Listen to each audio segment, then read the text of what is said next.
ద్వితీయోపదేశ కాండము 10వ అధ్యాయము.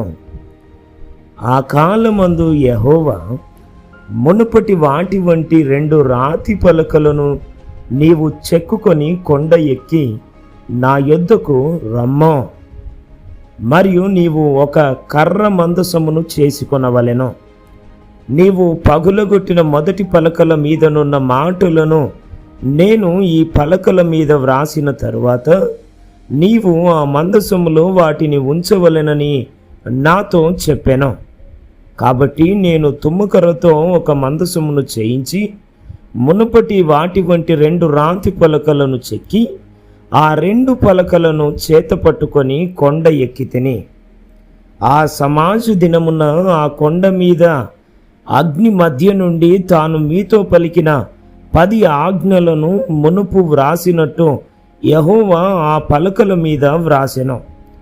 యెహోవా వాటిని నాకిచ్చిన తరువాత నేను తిరిగి కొండ దిగివచ్చి నేను చేసిన మందసములో ఆ పలకలను ఉంచితిని.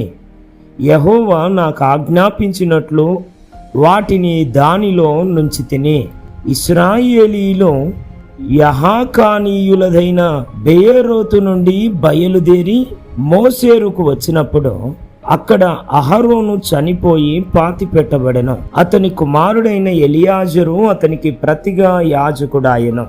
అక్కడ నుండి వారు గుద్గోద నుండి నీటివాగులు గల దేశమైన యొత్బాతాకును ప్రయాణము చేసిరి. నేటి వరకు జరుగునట్లు యెహోవా నిబంధన మందసమును మోయుటకు, యెహోవా సన్నిధిని నిలుచుటకును, ఆయనను సేవించి ఆయన నామమును బట్టి దీవించుటకును లేవి గోత్రపు వారిని ఆ కాలమున యెహోవా ఏర్పరచుకొనెను. కాబట్టి తమ సహోదరులతో పాటు లేవీయులు స్వాస్థ్యమునైనను పొందలేదు. నీ దేవుడైన యెహోవా వారితో చెప్పినట్లు యెహోవాయే వారికి స్వాస్థ్యము.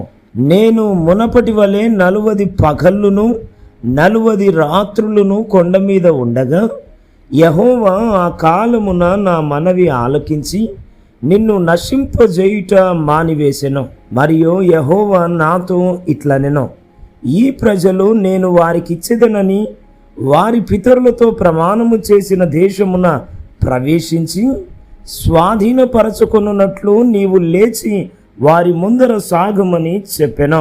కాబట్టి ఇశ్రాయేలు, నీ దేవుడైన యెహోవాకు భయపడి ఆయన మార్గములన్నిటిలో నడుచుచు ఆయనను ప్రేమించి నీ దేవుడైన యెహోవాను నీ పూర్ణ మనస్సుతోనూ నీ పూర్ణ ఆత్మతోనూ సేవించి నీ మేలు కొరకు నేడు నేను నీకు ఆజ్ఞాపించు యెహోవా ఆజ్ఞలను కట్టడలను అనుసరించి నడుచుకొందునను మాట కాక నీ దేవుడైన యెహోవా నిన్ను మరి ఏమి అడుగుచున్నాడు? చూడము, ఆకాశము మహాకాశము భూమియు అందున్నదంతయో నీ దేవుడైన యెహోవావే.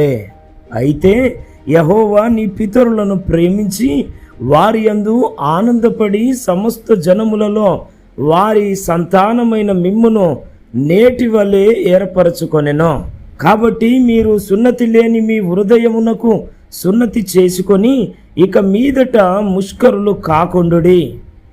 ఏలయనగా నీ దేవుడైన యెహోవా పరమ దేవుడును పరమ ప్రభువునై ఉన్నాడు.